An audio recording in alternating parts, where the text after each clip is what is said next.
Bueno, hoy vamos a mirar un poco lo que es ya el eje temático 2, vapor de agua.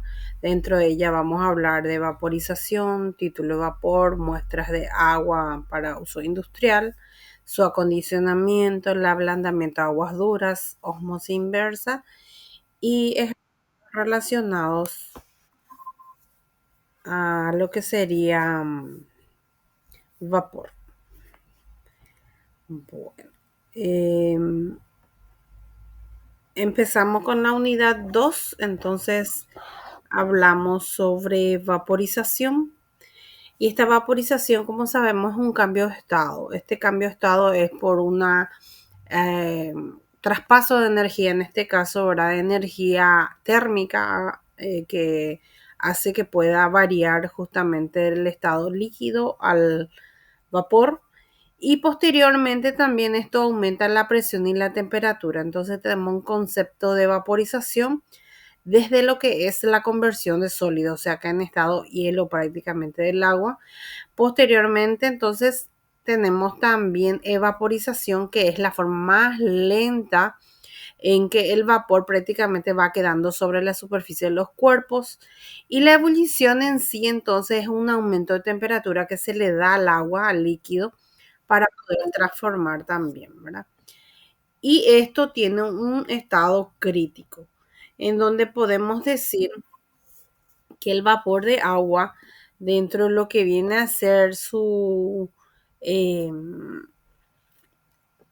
vaporización, tiene un estado, como menciona, ¿verdad? Crítico. Y ese estado crítico justamente es el que se va viendo si es que, a ver, un poco de ese no proyecta. Otra vez voy a proyectar a ver si proyecta. El estado crítico del agua endocera.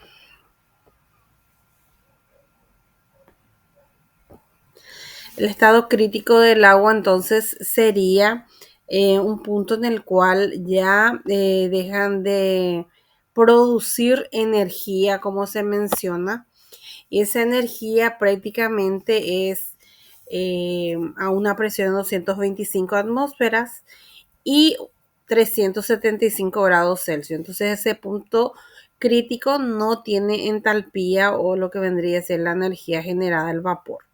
Entonces podemos ver este diagrama presión versus volumen, en donde a medida que va aumentando la presión, va cambiando también su estado. En este caso tenemos varios conceptos relacionados a esto, que primeramente tenemos un vapor húmedo, posteriormente esta línea de líquido o saturado, en donde se tiene un calor latente, y posteriormente abajo, ¿verdad? En este caso es la línea de vapor saturado, y si va más arriba, entonces es una región de vapor sobrecalentado ya. Y posteriormente a esos puntos de vapor húmedo es lo que se le denomina mezcla de lo que es ya el vapor en líquido y vapor mismo seco.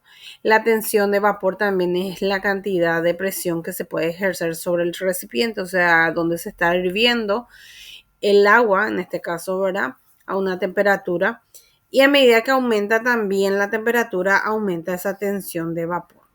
El vapor saturado, que existen prácticamente las presiones y la temperatura en distintos estados del vapor, que es gas y líquido.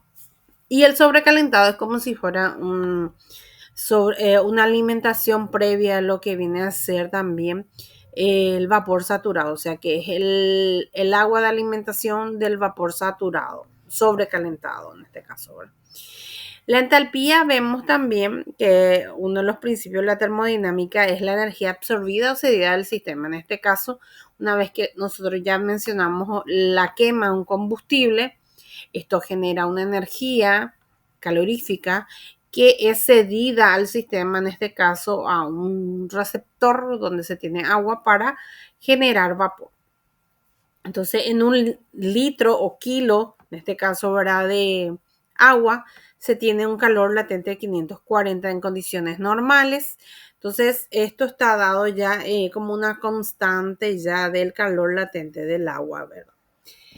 Y también se menciona el título de vapor. El título de vapor es la proporción seca prácticamente que fue o es la parte de lo que es el vapor en sí, ¿verdad? Ese vapor que prácticamente va a ir generando, ¿verdad? Una proporción como muestra, ¿verdad? Acá tenemos otra vez ese diagrama presión versus entalpía en este caso y vemos la presión a distintas presiones en donde esa mezcla de líquido y vapor va variando también las líneas saturadas que son las que están en forma horizontal, prácticamente atraviesa el título a través de él, ¿verdad?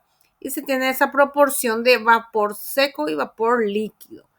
Y acá en el punto donde ya va al vapor saturado prácticamente y salta para arriba, vendría a ser ya como un vapor seco en sí, ¿verdad?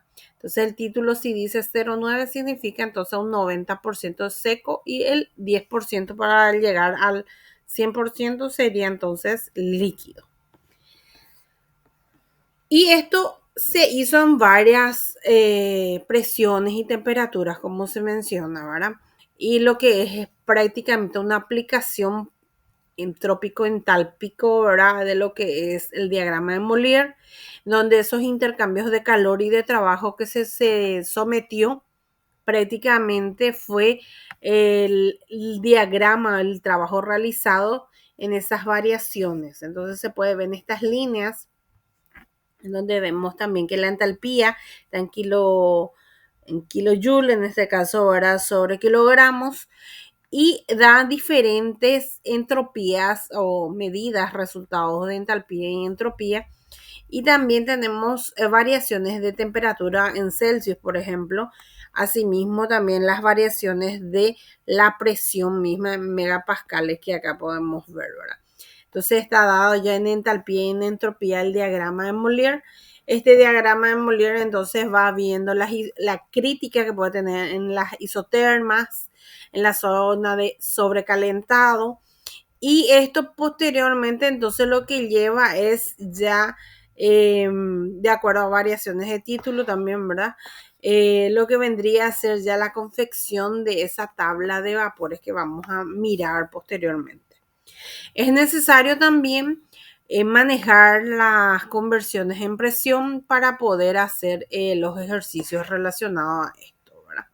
Entonces aquí tenemos uno que es relacionado a la energía necesaria que puede producir un vapor y da una presión de 1,75. Entonces voy a buscar la tabla para poder mostrarles que está aquí y voy a proyectar ese.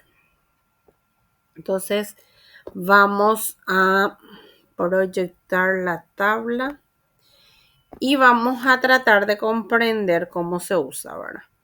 Esta tabla de vapores, inicialmente el que está anexado y en un scan prácticamente muy feo. En fin, no sé dónde está el original ahora mismo. Empezamos acá con esta tabla que la segunda página es la de recalentado y la primera página es la que tenemos que mirar primeramente, ¿verdad? Entonces esa primera parte podemos mirar en la esquina misma qué significa, ¿verdad? Esta propiedad de vapor y es saturado. Primeramente tenemos temperatura como indica en la esquina y posteriormente está dividido en Fahrenheit y en Celsius. Luego está la presión absoluta en kilogramos sobre centímetros cuadrados, el volumen de lo que es ya el vapor de agua, la entalpía y la entropía. Nosotros asociamos netamente en este caso la presión con la entalpía. Y el ejercicio decía 1,75 y el más próximo que tenemos aquí justamente está en kilogramos sobre centímetros cuadrados, es esta. Entonces la colita termina siendo en 6, ¿verdad? Entonces usamos el más próximo y posteriormente unimos con la entalpía que es 645. En este caso no da título, entonces al no dar un título, ese título prácticamente va a ser 1, ¿verdad? Ese título entonces va a ser relacionado ya a lo que vamos a utilizar. Entonces sale 600, vamos a volver a nuestro PowerPoint. Y miramos acá, ¿verdad? 6:45, restamos la temperatura inicial, que da 30 grados, ya. Entonces se resta la temperatura inicial en el vapor saturado, que es la cantidad de energía, asimismo en Celsius, restando la energía que está dando por cada kilogramo en este caso, ¿verdad? Porque la tabla tenemos en kilogramo y en hora, ¿verdad? Entonces sería al final 615 la energía generada a esa presión. Y estamos hablando de 1 kilogramo de vapor en una hora, ¿verdad? Prácticamente en hora, ¿verdad? Y en este caso, el siguiente para poder tener otro tipo de ejercicio, ¿verdad? Sería ya relacionado a lo que es la producción de vapor. Ya tiene una masa, una cantidad de vapor que se produce, que en este caso dice que es 1000 kilogramos y tiene una temperatura de 25. Lo mismo, agarramos, buscamos 4.7 en presión, kilogramos sobre centímetros cuadrados en este caso, en la tabla. Entonces buscamos en la tabla, a ver si puedo cambiar otra vez el vapor y buscamos 4.7. Entonces 4.7, voy a achicar mi tabla para poder encontrar. Tenemos acá 4.12, 712 por ejemplo, es el más próximo que tenemos también. Entonces en este caso va a ser 655.4 y también como no tiene título tomamos como uno, no usamos la parte líquida, 655.4 relacionado ya a la entalpía. Bueno, esa entalpía entonces va a ser la que vamos a utilizar como energía. Y vamos a mirar otra vez esa presentación. Al tener ya los 655,4 kilocal sobre kilogramos de vapor, que le falta ahí, ¿verdad? Kilogramos de vapor, menos 25, ¿verdad? Y 25 es la temperatura inicial en este caso y queda 630.4. Y al tener ya la entalpía se puede multiplicar directamente con lo que sería la cantidad de vapor a producir. Entonces, entalpía está relacionada a una masa, a una cantidad de vapor, no está relacionado directamente con el combustible.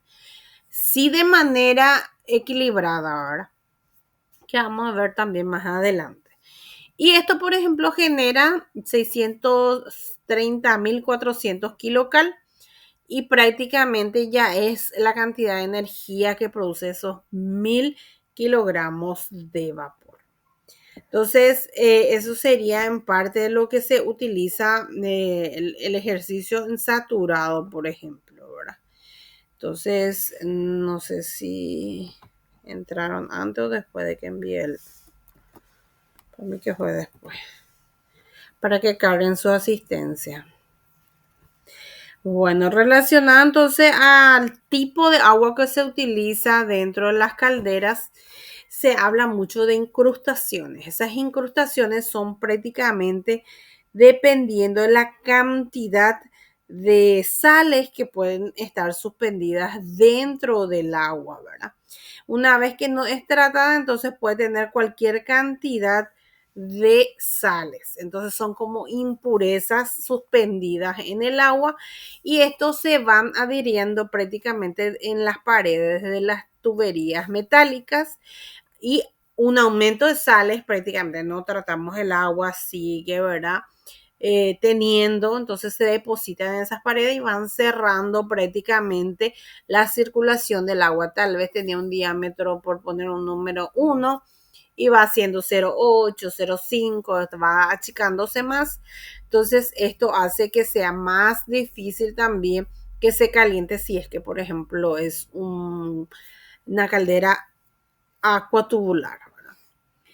Y también se hace un acondicionamiento de las aguas de forma física, físico-química o química. Y entre lo que es el físico se tienen las filtraciones, los tipos de filtros que se pueden utilizar de manera minúscula, por ejemplo, las membranas de 2 a 4 micras, la ultrafiltración de 10 a 2 nanomicras en este caso, ¿verdad?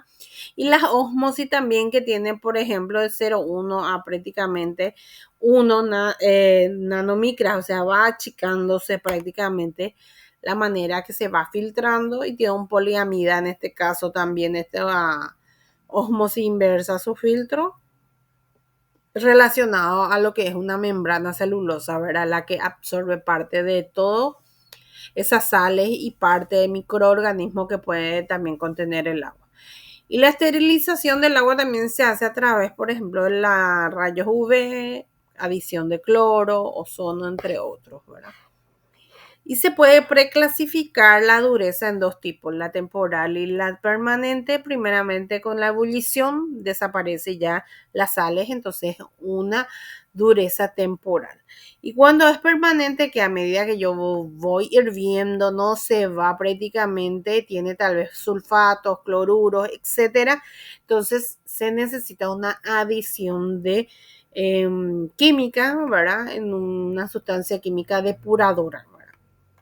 Y cuando tiene muchas sales, entonces puede tener un alto pH o un bajo pH. Estos los dos pueden corroer una caucásicamente y la otra, por ejemplo, por acidez. Entonces va a agrietar de por sí las paredes y tiene una forma de medición que es la dureza que se puede hacer también con un pHímetro o lo que es una adición ya de lo que es una solución jabonosa de una cantidad de 40 centímetros cúbicos de lo que es el agua con sal, ¿verdad? Que vamos a medir su cantidad de dureza.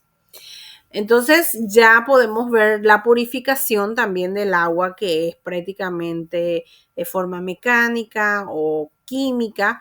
La mecánica son filtros que pueden tener arena, coque, carbón, en este caso, ¿verdad? Que se le llama muchos filtros de arena, filtros de carbón activado. Y las que son químicas son prácticamente sustancias que hacen que se reaccione como parte de las sales que tiene el agua, como el magnesio y el calcio, que son las clásicas prácticamente la composición en sí de estos tipos de sales. Y hace un barro, al reaccionar hace un barro y se queda precipitado bajo mismo, ¿verdad? Para posterior purga, ¿verdad? Entonces, este tratamiento de depuración es prácticamente para poder eliminar y precipitar las sales de magnesio y de calcio que no se adhieran más en las paredes para que no haya problema de transferencia de calor. Y se utiliza esos agentes precipitantes que tienen esa propiedad de formar barros al reaccionar justamente con las sales. Y entre ellas está la cal y la soda cáustica del carbonato sódico, cuando ya tiene muchas sales magnésicas, el agua, el carbonato de sodio y lo que ya viene a ser ya la permutita y la zeolita, que vamos a mirar más adelante también, que puede utilizarse como un sustituto de estos prácticamente sales de calcio y magnesio. Los fosfatos trisódicos que precipitan también y se hacen insolubles, o sea, se hace barro. Los obstáculos de cristalización, que puede ser también desincrustadores como glicerina, almidón, gelatinas. Y el campo eléctrico que prácticamente se le somete al agua también para que pueda precipitar también parte de lo que es la cantidad de magnesio que se puede tener. Este, por ejemplo, ya es un ablandamiento por zeolita o permutitas, que es el hidroaluminio silicato, que está denominado como Z negativo. Y acá vemos, ¿verdad?, las sales que están representados prácticamente como parte del agua, que es el calcio y el magnesio, reacciona con lo que viene a ser la zeolita y las purgas o lo que vendría a ser el barro formado, que son prácticamente el calcio con la permutita, entonces más lo que es también parte del sodio, entre otros, si es que tiene también magnesio. Entonces esto, por ejemplo, se puede tener una sacada de agua, por así decirlo, del pozo o del tanque, se lleva a un filtro de arena o lo que vendría a ser las diferentes dimensiones de arena que puede tener dentro también. y hace pasar posteriormente a un carbón activado, un filtro carbón activado para posteriormente reaccionar con las zeolitas, que es para quitar últimamente, ¿verdad? Las sales, aparte de sacarle olor, color y microorganismos, entonces también se le saca, en este caso, ¿verdad? Las sales de calcio y magnesio, y se puede regenerar, por ejemplo, un filtro de el hidroaluminio silicato, en este caso, ¿verdad? Con contracorriente, con lo que vendría a ser ya una regeneración de, en este caso, ¿verdad? Con una adición de carbón activado también para eso. Otro tipo de depuración, ablandamiento de agua, puede ser una desalinización. Sacamos totalmente los iones y los cationes del agua mismo. Y esto, por ejemplo, podemos ver que puede tener calcio, magnesio, potasio, hierro, aluminio, etcétera. Y también los aniones podemos ver, ¿verdad? Todo lo que puede ser ya los tipos de aniones, en este caso el cloruro, entre otros. Tiene dos resinas, aniónica y catiónica, como menciona, y esto justamente ya reacciona con el calcio y el magnesio o las sales que tienen cationes positivos con la resina catiónica. Posteriormente con la resina aniónica, entonces con lo que va a hacer sus aniones y hace lo que es la reacción para lo que va a hacer ya el barrido directamente para la depuración. También se le puede hacer primeramente la carga, ¿verdad? Del agua por un filtro de arena, un filtro de carbón activado, y se mete primeramente en la resina intercambiadora catiónica, posteriormente ya al aniónico, y se va quitando prácticamente todos los aniones y los cationes. También tiene una forma de regenerar tanto la resina aniónica y catiónica. Primeramente, ¿verdad? Se puede utilizar para regenerar el intercambiador catiónico, el ácido clorhídrico, y el que viene a ser el aniónico se le agrega a base de hidróxido de sodio también, ¿verdad? Entonces, esto, por ejemplo, ya para poder saber que el agua es blanda, como dicen, porque lo que hacíamos era determinar el agua dura. En la osmosis inversa, como podemos ver, la osmosis en sí tiene un mismo sentido. La inversa, como dice, es ponerle mayor presión. Dentro de ella, entre una concentración más del soluto, en este caso, de lo que es ya el otro lado, más claro, por poner un ejemplo, tiene una membrana. Esa membrana que también se le llama prefiltro o postfiltro, que es poliamida o membrana celulosa, es la que prácticamente va a ir reteniendo ese concentrado del otro lado, de donde está más oscuro nuestra agua, por poder decir, ¿verdad? Y se puede remover tanto lo que hay dentro, parte orgánica, inorgánica o microorganismo, y se puede hacer una sola etapa en forma continua. Tiene una reducción en su dureza en sí, y también se puede reducir nitratos, nitritos o malos olores del agua con la osmosis inversa. También se puede tener unas restricciones con la osmosis, no necesariamente se tiene que tener clorificado, ¿verdad? Porque puede fundir también la máquina.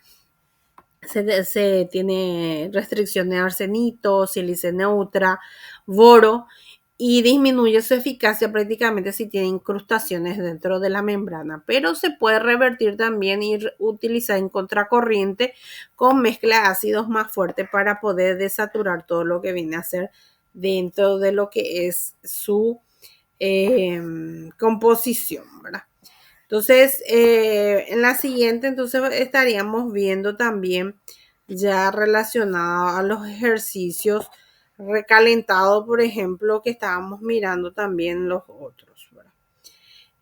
No sé si hay duda, consultas, completaron su asistencia, Cecilia, Leticia. Bueno, como están ahí, vamos a mirar el recalentado para poder tener idea de cómo utilizar la tabla también.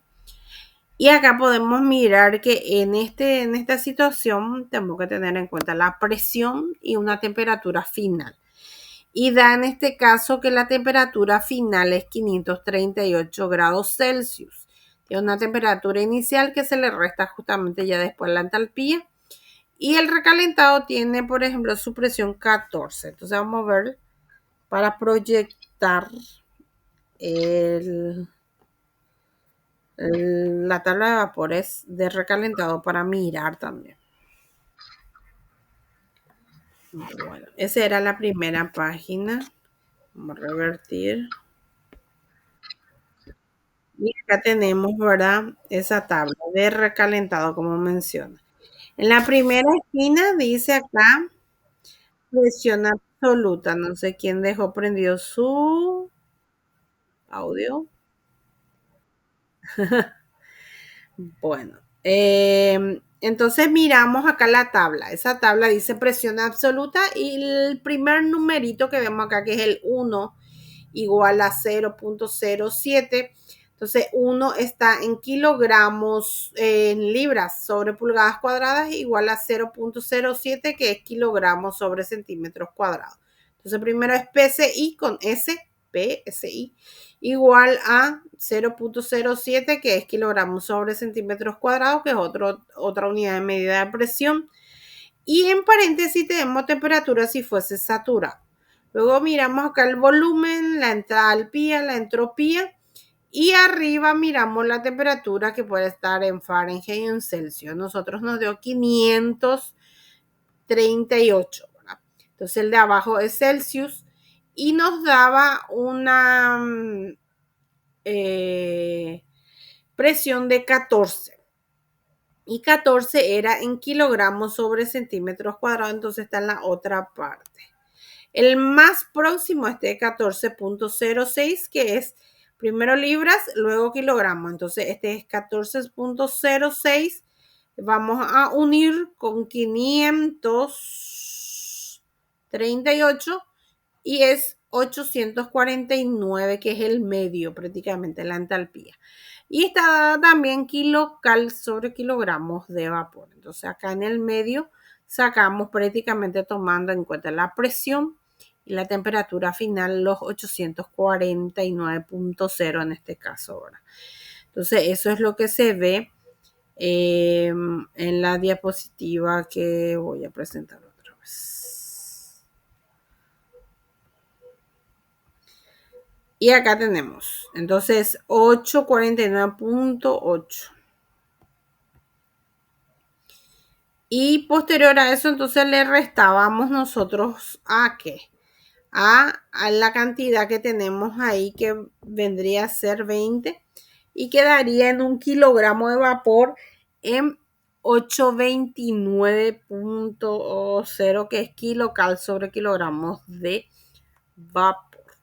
Entonces, si hay dudas, me imagino que la siguiente voy a buscar más ejercicios prácticos directos para poder ir viendo también, ¿verdad? Entonces sería eso hoy. No sé si completaron su asistencia, si quieren preguntar su trabajo de investigación, que mañana inicia la segunda parte también. Voy a proyectar ese para mirar, ahora que me acuerdo.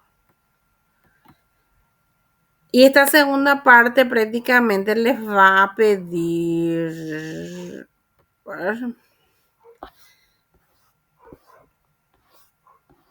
En la descripción pide 2 puntos. Uno es relacionado a la metodología, que ya dijimos que es de revisión literaria.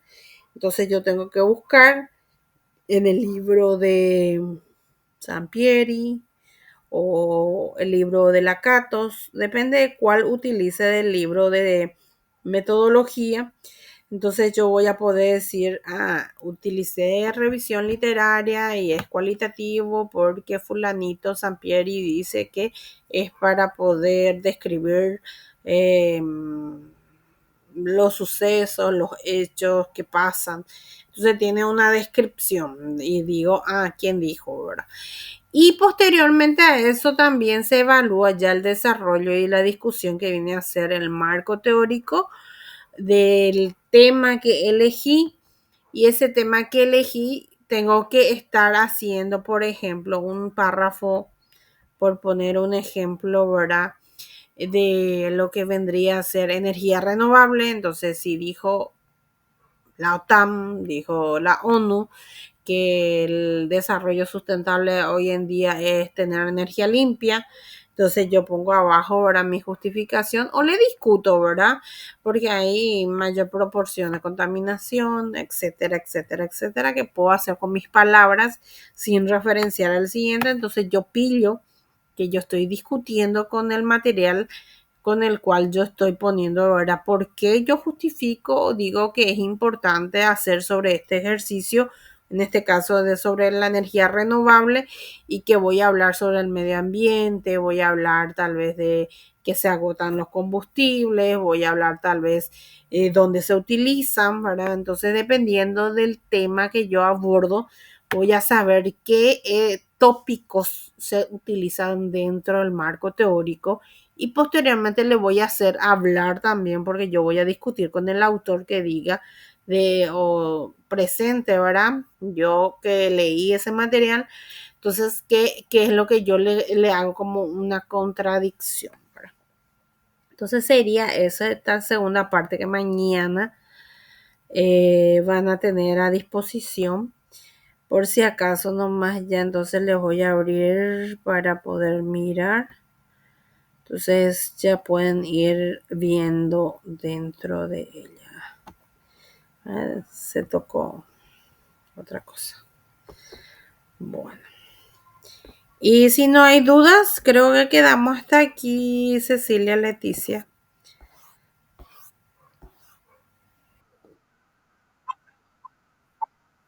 ¿Vale?